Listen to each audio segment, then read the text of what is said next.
नेपालमा एउटा यस्तो ठाउँ छ जहाँ पुगेपछि मान्छेलाई लाग्छ स्वर्ग सायद यस्तै होला। त्यो ठाउँ हो बडीमालिका।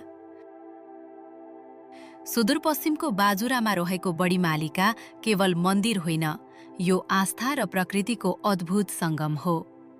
बादलमाथि फैलिएका हरिया पाटन, खुला आकाश, चिसो हावा र टाढासम्म देखिने पहाड, यहाँको दृश्य हेर्दा थकान पनि हराउँछ।